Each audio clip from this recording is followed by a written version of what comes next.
Troisième mi-temps du middle, on est là pour débriefer la lourde défaite des Bleus 43-17 avec moi en plateau Simon Valzer, Vincent Bissonnet, bonjour messieurs. Salut Théophile. Salut Vincent. Tristan a hérité de la bonne émission, lui présente quand les Bleus sont vaillants, héroïques. Pas de chance. Là on est là, ça fait partie la déculottée. Une semaine plus tard, voilà, 43-17, les Bleus qui ont été assez largement dépassés, qui n'ont pas réellement existé dans cette rencontre. On va faire un peu le déroulé. Voilà, on va rester d'abord sur le match, ensuite on va détailler un peu en parlant de différents joueurs, ceux qui se sont illustrés dans le bon comme dans le mauvais sens. Et puis on va se projeter sur la suite et sur ce dernier test la semaine prochaine. On ne peut plus remporter la série après 2 défaites malheureusement, mais bon, il y a quand même une victoire à aller chercher, c'est pas rien en Nouvelle-Zélande. Messieurs, je vous propose de commencer d'abord par la rencontre sportivement, cette première action déjà, comment le tempo a été lancé. Il y a une première offensive des Bleus, malheureusement on ne score pas. Est-ce que pour vous c'est une action qui met en confiance en se disant il y a moyen, ou alors tu te rends compte que ça va être plus compliqué peut-être que la semaine dernière? Ouais, c'est une première action vraiment positive où les Bleus trouvent de l'avancée, arrivent à tenir le ballon et on voit que les Blacks puisent un peu dans leur retranchement pour contenir l'offensive française. Ouais, malheureusement, voilà, c'était un peu on aurait pu espérer que ce soit un heureux présage. Ça n'a pas été le cas. Voilà, il y a cet en avant de Georges-Henri Colomb, on en parlera plus tard, pour qui ça n'a pas été une soirée très fructueuse. Et derrière cette première touche perdue en plus, donc voilà. Cette équipe de France ne manquait pas de talent, on n'en doutait pas. Il y avait du talent dans cette équipe, mais il manquait vraiment beaucoup trop de choses pour qu'elle soit constante et assez efficace. Et cette première action, elle est un peu le symbole de ça, de cette bonne volonté et de cette impuissance. Ouais, sur ces 10 premières minutes, on se dit... Tiens, ils vont nous la refaire, tu vois, on va être dans le match et vraiment, moi j'ai vraiment apprécié l'énergie déployée, le pressing défensif et tout ça, mais c'est vrai que comme le disait Vincent, il y a eu assez rapidement des erreurs. Des erreurs qui ont coûté trop cher et on a quand même senti que les All Blacks ont bien travaillé eux aussi la semaine avec un groupe beaucoup plus stable. C'est un point sur lequel on aura l'occasion de revenir, avec une équipe quasiment inchangée qui avait beaucoup plus de repères mais qui avait aussi un peu plus faim notamment devant je pense, et on a rapidement été surclassé, surtout devant. On peut en parler un petit peu d'abord avant de parler des hommes précisément, mais globalement la performance du pack, c'était un des points d'interrogation sur cette rencontre parce qu'il n'y a que Gaëtan Barlow qui était dans le 8 titulaire, qui était déjà là la semaine dernière. On se posait des questions, on s'est dit peut-être qu'avec le cœur ça peut suffire, visiblement pas. En Nouvelle-Zélande, le cœur c'est bien, mais ça ne suffit pas, loin de là. Ouais, alors peut-être qu'il y a des téléspectateurs qui sont tombés d'eau. Moi personnellement, malheureusement, c'est un scénario qu'on pouvait envisager. Hein. Effectivement, il y avait quand même beaucoup de, on ne dira pas de paris parce que ces joueurs on les connaît, le staff les connaît, mais il y avait quand même beaucoup d'expérimentation avec notamment nos piliers, le petit Ardosio qui connaissait sa première cape, Georges-Henri Colomb qui revenait à la compétition après 4 mois loin des terrains, une troisième ligne très inédite avec Esteban Abadi qui jouait pas à son poste de prédilection, avec Jacobus Van Tonder qui était titulaire pour la première fois. Voilà, on pouvait se poser des questions et voilà, les réponses malheureusement ne sont pas très surprenantes. Ça a manqué de densité, ça a manqué de repères, ça a manqué de plein de choses sans que les joueurs déméritent pour autant. Hein. Je pense qu'ils n'ont pas à avoir honte de leur match, loin de là. Mais voilà, quand vous jouez en Nouvelle-Zélande face à des Blacks, comme disait Simon, qui étaient surmotivés, avec Tupulutu qui rentre dans la cage, qui a fait mal, avec Vaille qui a fait mal. Ça suffit pas. Hein. Ouais, Simon, toi, selon toi, comment ça s'est traduit justement ce manque d'expérience peut-être à ce niveau-là? C'est un peu difficile, c'est difficile à dire parce qu'au final, les Bleus d'aujourd'hui étaient exactement dans la même situation que les Bleus de la semaine dernière. Voilà, les Tixeron, les Fischer n'avaient pas une grande expérience internationale, loin de là. Et pour autant, moi, j'ai trouvé qu'ils avaient vraiment fait le boulot, quoi. Qu'ils ont été agressifs. On a assez parlé du match d'Alexandre Fischer. Donc en fait, ce qui m'a étonné, c'est et on en parlait un petit peu avant l'émission, c'est plutôt ce choix de compo en fait, ce grand chamboulement qui a été voulu par Fabien Galtier. Donc il a forcément ses raisons, j'imagine. Mais je sais pas, on est parti quand même enfin c'était déjà un miracle d'avoir une équipe aussi performante la semaine dernière avec aussi peu d'expérience internationale. Et moi, je pensais que le staff allait essayer de capitaliser dessus, quoi. Et c'est vrai que j'imagine que ça aurait quand même donné une assise qui n'aurait pas été trop confortable pour affronter des Blacks qui, on sait, vont monter en puissance au gré des 3 matchs. Et j'ai pas compris pourquoi on a procédé à cette gigantesque revue d'effectifs. Justement, est-ce que tu penses que le résultat, ce score qui est quand même assez lourd, c'est le résultat de toute cette rotation qui a été mise en place par Fabien Galtier, ou simplement les Néo-Zélandais ont un match de plus dans les jambes, une semaine de plus de préparation, parce que la semaine dernière c'était quand même leur premier match international de la saison? Mais il y a forcément des deux, mais on a aussi perdu quand même pas mal en densité au niveau du pack, quoi. Autant la semaine dernière on a été en mesure de dominer les Blacks sur cette ligne d'avantage, de leur faire mal avec en défense, donc on a parlé de Fischer, mais en attaque avec Guillard qui a été très présent. Là on avait, je trouve, un 8 de devant quand même assez léger, quoi. Et en plus ça s'est retourné contre nous parce que c'était un 8 de devant qui était taillé pour régner dans les airs. Et au final, on a eu une touche, je crois qu'on a fait 6 sur 10, on perd 4 ballons.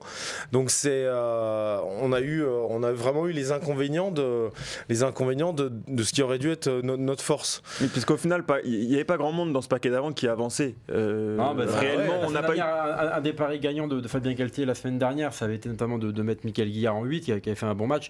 Là, il a tenté une combinaison complètement différente. Mickaël Guillard qui est plutôt un deuxième ligne à la base, qui était placé en 8. Là, il a essayé avec Esteban Abadi, qui est un vrai flanqueur pour le coup, en 8. Et c'est vrai que voilà, Esteban Abadi, son point fort, c'est pas la puissance, on le sait. Hein, c'est un joueur assez complet, mais on peut pas dire que la puissance soit vraiment une de ses caractéristiques. Et là, le pari a été perdu, d'autant plus qu'effectivement, là où on pouvait espérer compenser, entre guillemets, la touche, ça a été le plus mauvais match de l'alignement bleu depuis très longtemps. C'était un peu mieux avec Woki C'était un peu mieux, mais le match en deuxième période, mais voilà, c'est ça. Score. Oui.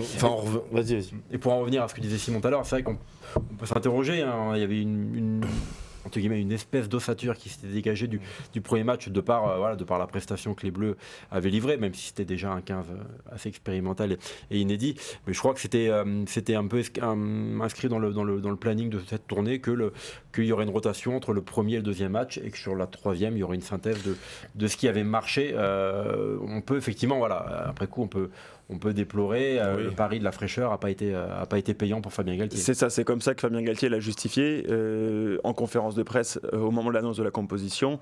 Voilà, c'est Ficou un peu fatigué, Guillard pareil. Voilà, il a mis au repos tout le monde. Non, mais ça s'entend. Peut-être pour l'objectif principal qui est, comme tu dis, Vincent. À ce moment-là, moi, je comprends pas la titularisation de Georges-Henri Colombe, parce que là, le gars, comme on l'a dit, il n'a pas joué depuis 4 mois. Enfin, tu le titularises. Mais on peut en passer justement. Tu fais une formidable transition pour passer aux notes justement de la rédaction du Midi Olympique.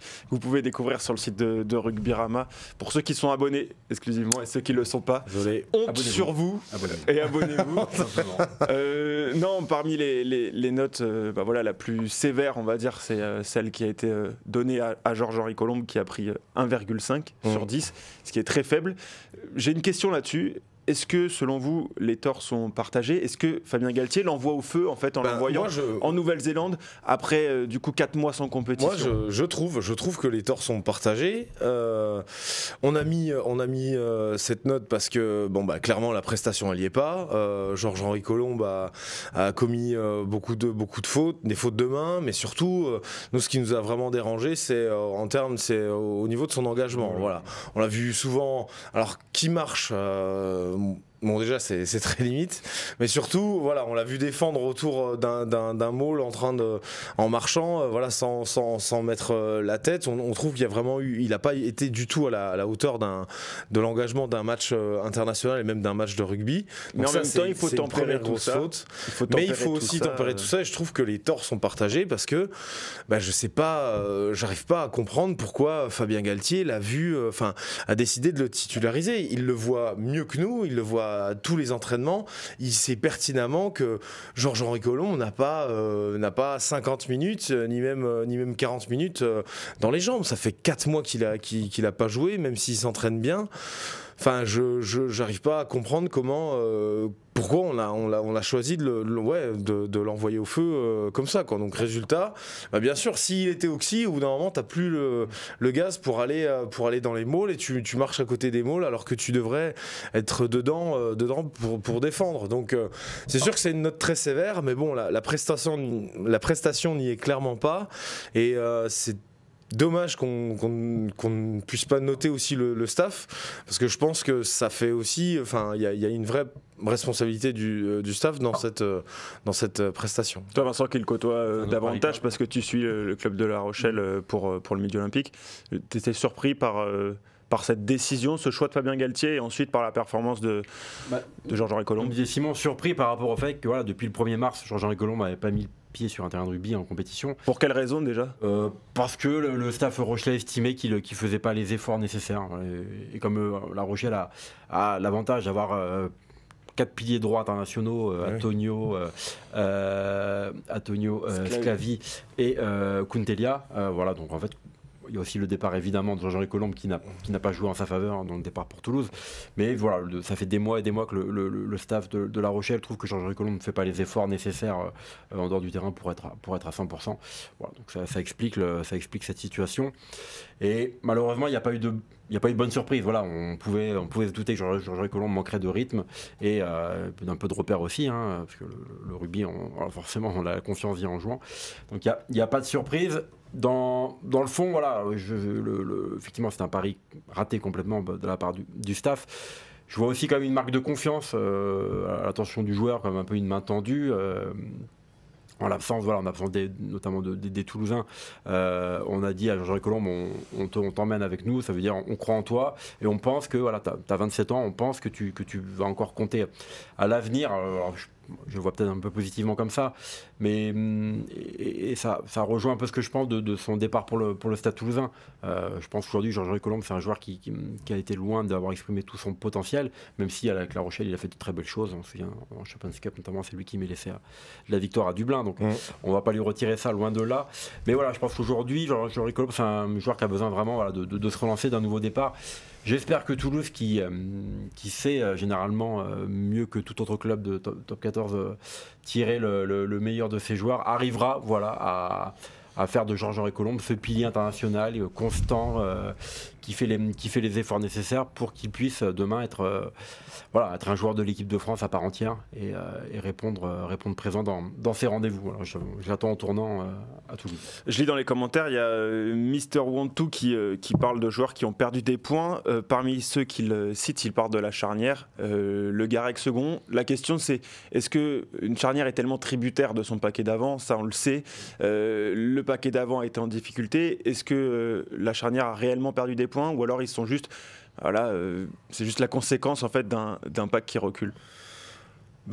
Alors la charnière, j'ai vraiment envie de les dissocier parce que je trouve qu'ils n'ont pas fait du tout le même match, quoi. Je trouvais que Nolan Le Garec, déjà ils ont démarré comme l'équipe avec une belle énergie. J'ai trouvé qu'il y avait du dynamisme et tout ça, il y avait de la vitesse. Je trouve que Nolan Le Garec a fait un bien meilleur match que Joris Second. Et Joris Second, ce qui est embêtant, c'est que autant la semaine dernière il avait été hyper précieux et hyper efficace dans son occupation du camp adverse grâce à son jeu au pied qui, je le répète, est vraiment rare en France. Pourtant, Dieu sait qu'on a des bons buteurs. Mais là, j'ai trouvé qu'il est passé à côté de son sujet. Il a été... Moi, j'ai trouvé qu'il y avait eu un bel engagement défensif en début de match. Puis ensuite, il s'est complètement écroulé. Il a semblé vraiment souffrir. Alors bien sûr les deux sont tributaires, mais j'ai trouvé quand même que Nolan Le Garec n'avait pas tant souffert que ça de la pression exercée par les avants néo-zélandais, que Joris Second avait été beaucoup plus en difficulté. Et surtout, à côté de Joris Second, il y a des tas de joueurs qui ont eux au contraire signé des belles prestations, alors qu'ils étaient plus loin dans la ligne, qu'ils étaient censés prendre plus de pression. Donc du coup, je pense que, en tout cas, Joris Second, en plus, Anton Astoy, je trouve, a fait une entrée intéressante, avec notamment sur le plan offensif. Donc moi, je trouve que oui, je rejoindrai l'avis de cet internaute. Je dirais que c'est plus Joris Second qui a perdu des points. Anton Astoy en a marqué quelques-uns, mais à mon sens, Nolan Le Garec n'en a pas perdu.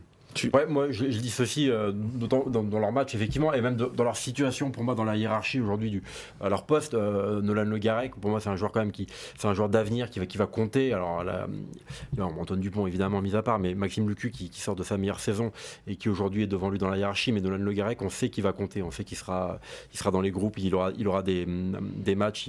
C'est un joueur qui va peser. Il a encore ce petit point à corriger, je pense, sur la gestion des temps faibles. On sait que c'est un joueur qui est très très fort quand l'équipe est dans l'avancée. Dans les temps faibles, voilà, des fois c'est un petit peu plus perfectible. C'est ce qu'on peut peut-être lui reprocher aujourd'hui, des fois, sur la gestion des petites erreurs. Il y a sa pénalité vite jouée qui est pas l'idée du siècle, évidemment. Oui. Mais voilà, à ce moment-là du match, j'ai beaucoup aimé son énergie. Je trouve qu'il n'est pas sorti de son match. Joris Second, pour moi, c'est un autre débat. C'est un joueur qui a connu sa première cape la semaine dernière, qui a réalisé une très belle saison, qui a des vrais points forts. Mais je trouve qu'aujourd'hui, dans la hiérarchie des 10, pour moi, il est vraiment un cran en dessous. Il n'a pas grand-chose à gagner, Joris Second, parce qu'il part de Jalibert. Même pour moi, aujourd'hui, d'Antonin Stoy et même d'un Léo Berdeux, je pense qu'il est encore en retrait. Alors, il a optimisé sa saison, son potentiel, et il avait été performant la semaine dernière. Voilà, pour moi, aujourd'hui, je n'ai pas été surpris non plus de le voir un petit peu en difficulté, notamment en défense ou dans l'animation. Pour moi, il a encore un cran en dessous, peut-être qu'il va encore progresser, c'est encore un jeune joueur. Mais voilà, dans ce qu'on pourrait définir comme une hiérarchie, je dissocie vraiment. Simon qui fait une grande émission parce qu'il fait les transitions tout seul. Tu as amorcé la transition en parlant des deux joueurs qui sont après lui. Il y a des jeux après et je vais tout gagner. Pour le moment, t'es énorme. Tu fais une très grande émission. Une très grande émission. Là, tu parlais des joueurs qui étaient justement après le Joris Second. On pourrait aller un petit peu du côté des points peut-être positifs, des lueurs d'espoir. On peut parler de la paire de centres avec Pierre-Louis Barassi et Nicolas Deporter qui ont, eux, fait de leur mieux finalement, et plutôt bien d'ailleurs. Et c'est difficile, d'autant plus comme tu l'expliquais, dans une équipe où en termes d'animation ça a été compliqué, quoi. Donc peut-être que eux ce sont peut-être les deux grands gagnants de cette défaite. S'il faut en trouver deux, en tout cas, moi je vois que ces deux-là, quoi. Après, moi je trouve que Emilien Gaëton et Théo Atisogbe, c'était frustrant en fait. Leurs deux prestations étaient frustrantes parce que ces deux joueurs qui n'évoluaient pas à leur poste habituel. Théo Atisogbe, on le décale sur l'aile, donc il a moins de champ, il peut être moins utilisé sous les ballons hauts. Emilien Gaëton, c'est un athlète, il a besoin de toucher beaucoup de ballons, donc en 13 puis il a du gaz, donc c'est sûr que si on l'éloigne du jeu, on le voit moins. Mais clairement, comme tu disais, moi, les deux qui ont tiré leur épingle du jeu, c'est Nicolas Deporter et Pierre-Louis Barassi. Voilà, Pierre-Louis Barassi, il a montré que malgré un pack sous pression, une charnière sous pression, enfin lui, il m'a vraiment donné l'impression d'être le rempart.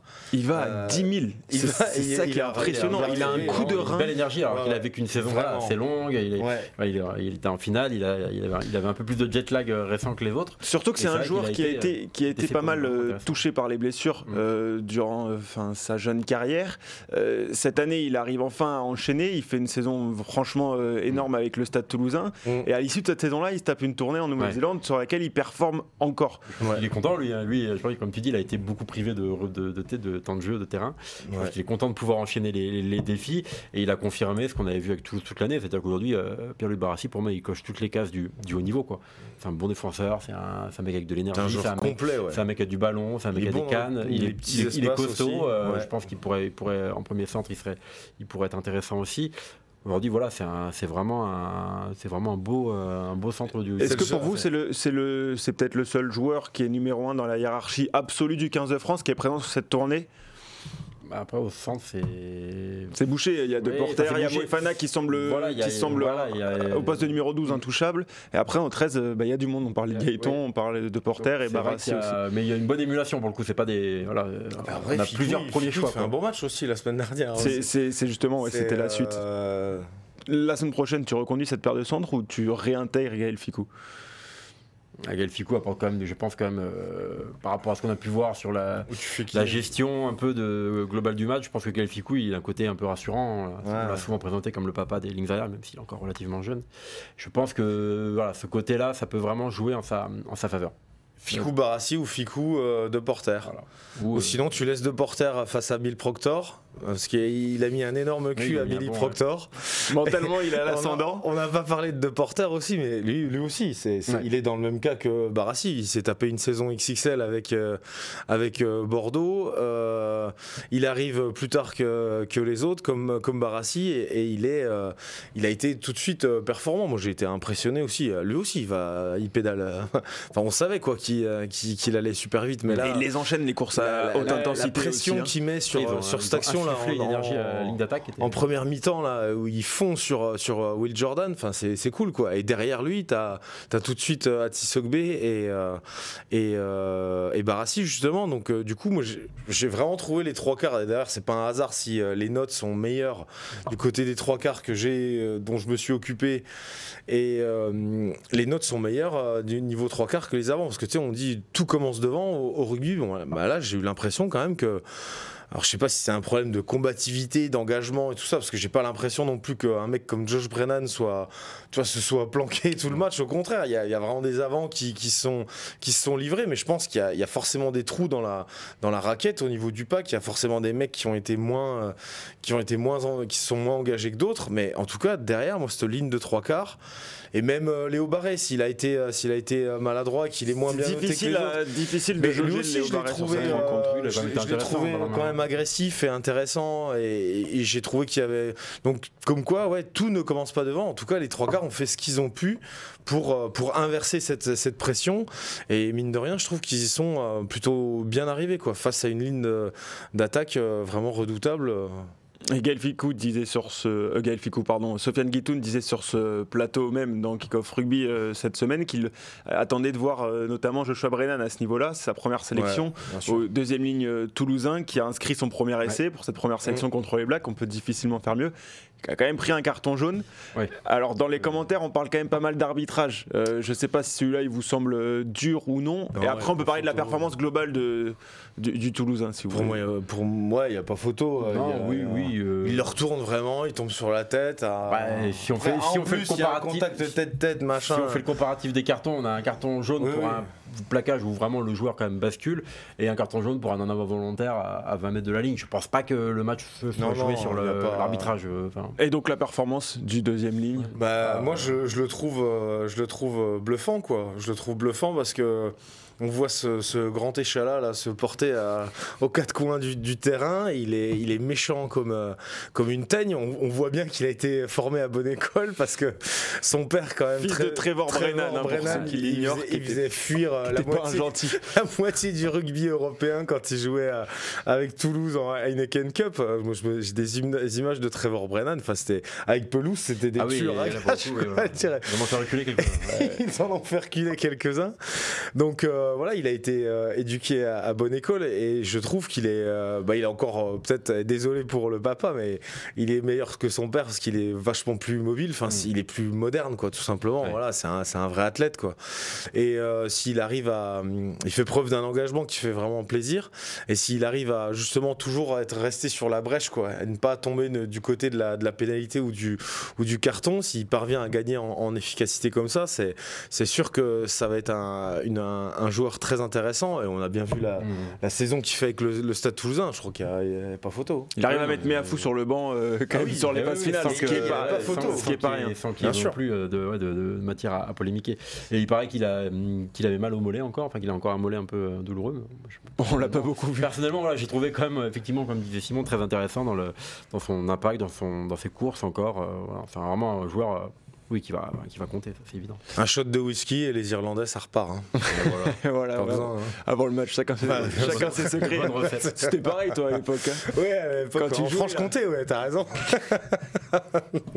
Je ressemble un peu à l'Irlande. Je rebondis par rapport à la météo. Oui. Je rebondis un peu toujours sur, parce que bon, l'objectif c'est quand même qu'on fasse l'émission ensemble avec les gens du chat, qu'ils ne commandent pas pour rien. On en a parlé un peu en début d'émission de la rotation. Il y a une question qui est posée. Est-ce que pour vous, le fait de partir sur ces tournées avec autant de turnover, autant de nouveaux qui finalement ne joueront pas ou peu le tournoi destination, ou en tout cas les grandes compétitions, est-ce que vous pensez que c'est rédhibitoire pour être champion du monde ? Oh là, grosse vaste question. C'est-à-dire qu'il y a moins de vécu commun, Oui, c'est le moins- problème de ouais. notre championnat, mais au final. Rédhibitoire pour être champion du monde. Je vois pas en quoi là. Non, mais c'est ce qu'il y a un observateur néo-zélandais qui disait ça la semaine dernière, qui disait en gros, je résume. Tu peux pas être champion du En monde en gros, jouant, c'est du temps de perdu. Voilà, t'as 3 matchs pour travailler, pour d'accord. t'exposer. Ok. Ce qu'on disait quand à un moment on voulait envoyer les D'accord. premiers en Nouvelle-Zélande, on disait il faut les confronter à tous les oui. environnements. Ok, ouais. 2 ans avant l'Australie, aller se fader les Blacks, ça serait bien pour Je sais les pas. Aldrit, les. Au final, Mac tu joues et tout 8 ça. matchs avec tes premiums par année. Ouais. Là où d'autres, Voilà. les autres nations du 11 monde, voire plus. Oui, Oui, voilà, parce que là, notamment les Blacks, les Box. là, les Blacks, ce n'est que le début de leur saison internationale. même Là, si tu prends les nations européennes qui ont peut-être un format un peu plus comparable à celui Ouais. de la France, ils envoient pas pique-époque. Non, Oui, après, sans dire que les Français sûr. qui sont envoyés aujourd'hui Oui. sont pique-époque, évidemment. Tout le respect que il je a rattrapé. que je Phil. dois Ok. à tous ces joueurs. On va t'enfermer dans un vestiaire avec Mika Guillard, tu vas voir. On va voir si Alors, tu- pique. Alexandre Fischer et Mika Guillard. Ça pique. Non, mais après, ça a été le débat depuis le début de la tournée. Pourquoi la France n'envoie pas ses premiums. J'ai même vu que les Néo-Zélandais avaient rétro-pédalé après avoir Bah dit, oui. en disant voilà, rappelons quelque chose, c'est qu'on a un format de championnat et de Coupe d'Europe, mais qui permet pas aux mecs d'être sur le pont pendant sûr. 10 mois dans l'année. Moi, je veux bien qu'on envoie les premiums en Nouvelle-Zélande là, mais si en octobre tout le monde se fait le genou, Il faudra pas s'étonner, quoi. faudra pas s'en étonner. Ça, c'est vraiment le point de vue d'un anglo-saxon, quoi. Un mec qui a. Où les internationaux jouent 10 à 15 matchs par an, quoi. Nous, c'est pas possible. Il vaut mieux, dans notre situation, envoyer des joueurs, des joueurs qui vont gagner de l'expérience, créer de l'émulation, possiblement. C'est pas grave si on prend des. Là, aujourd'hui, on a pris une déculottée, mais c'est pas grave. La semaine dernière, on a révélé Alexandre Fischer. Alexandre Fischer va mettre peut-être sous pression. Enfin, peut-être que François Cross, il aura Fischer dans un coin de sa tête. Peut-être que Paul Boudéan, tu vois, il a regardé le match, il s'est dit ah ouais, putain, il est pas mal. tout ça.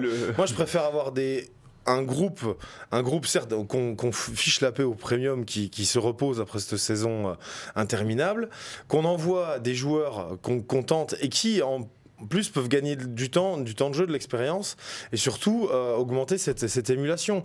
C'est aussi bien que les premiums voient Oui, il y a dans de le même temps lecture. qu'il y a des gars qui peuvent pousser derrière. Surtout, en fait, je vois pas comment on pourrait. Ou alors on dit au premium de l'équipe de France, bah, le top 14, vous jouez un match sur 2. Oui, Et dans ce cas-là, nous, on serait les premiers malheureux de cette situation. Ouais.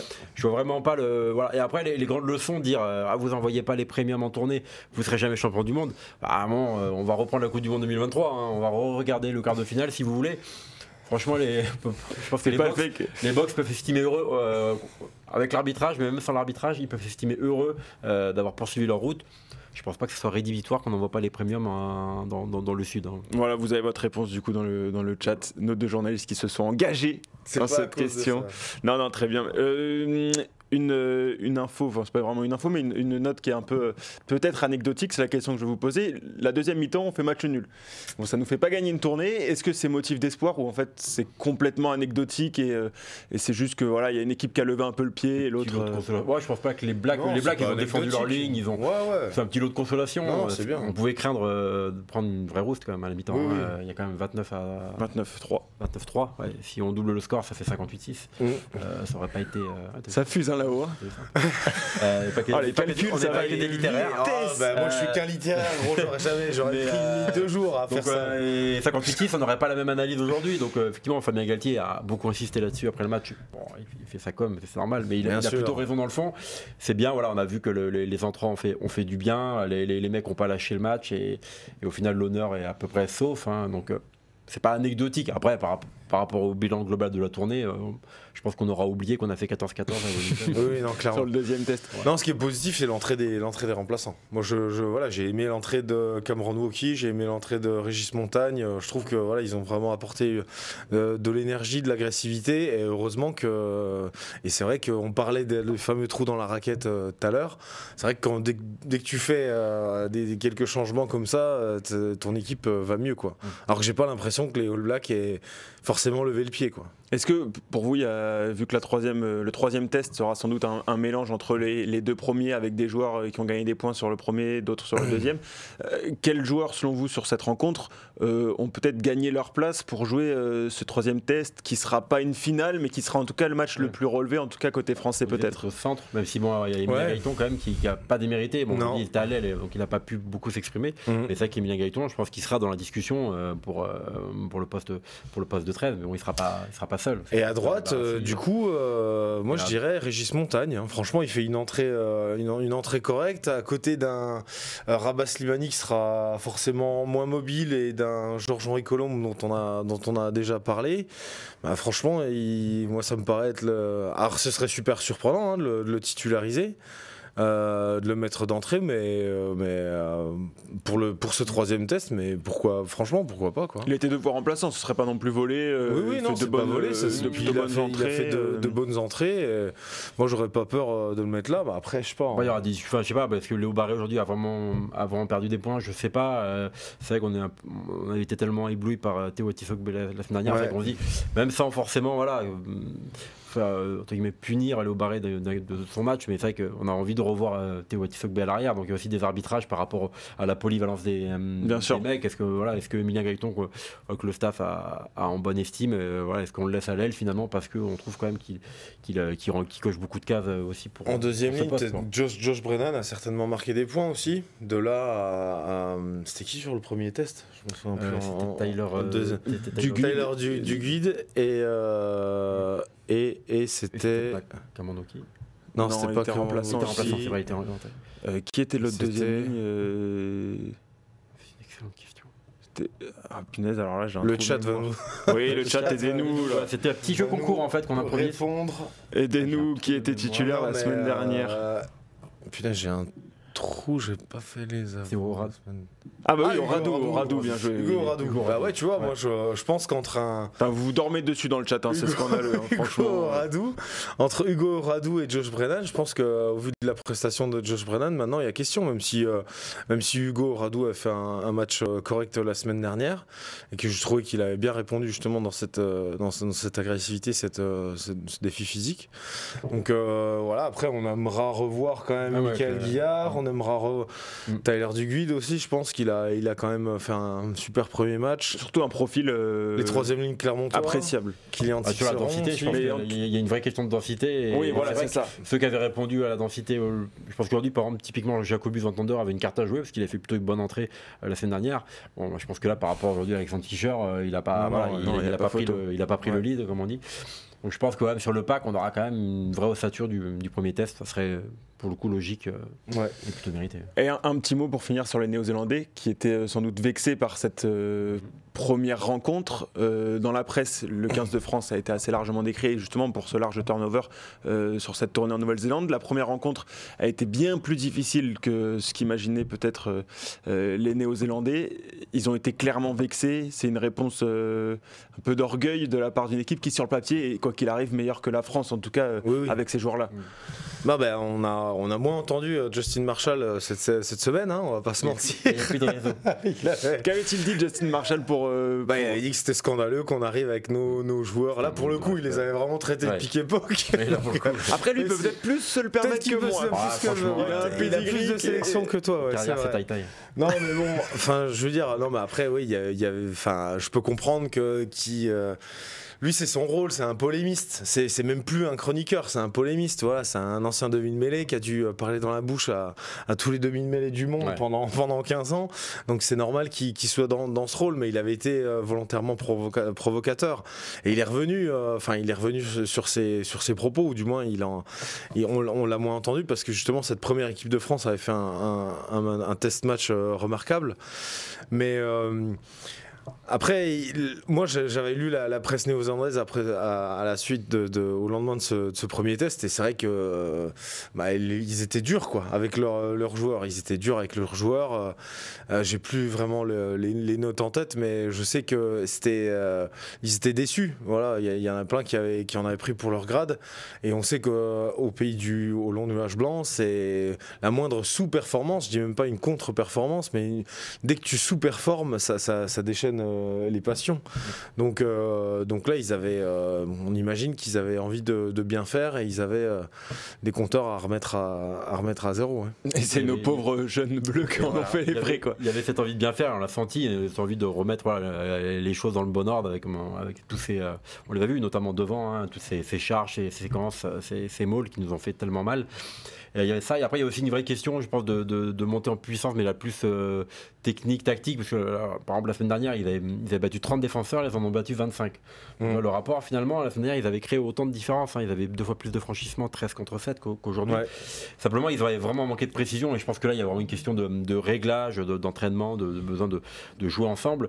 Voilà, donc je pense qu'il y a ces deux côtés, quoi, là, vraiment la réaction d'orgueil, et en même temps aussi, voilà, rubistiquement, quelque chose de vraiment plus précis, de vraiment plus propre. Et une adaptation aussi à ce qu'avait proposé le 15 de France sur le premier test, se faire prendre devant sur Maul, tu fais pas le franchissement, mais ça fait 7 points, quoi. Là c'est nous qui là on a bien vu la petite combinaison avec Regarde là dans le côté fermé, ils ont été vraiment plus solides. Après ils avaient un pack sacrément solide, hein. Nous on a allégé notre pack et eux au contraire ils l'ont alourdi, parce que bon, la semaine dernière on avait Barrett et Hollande, là t'enlèves Barrett blessé, tu mets Tuipulotu qui est le 5 des Auckland Blues.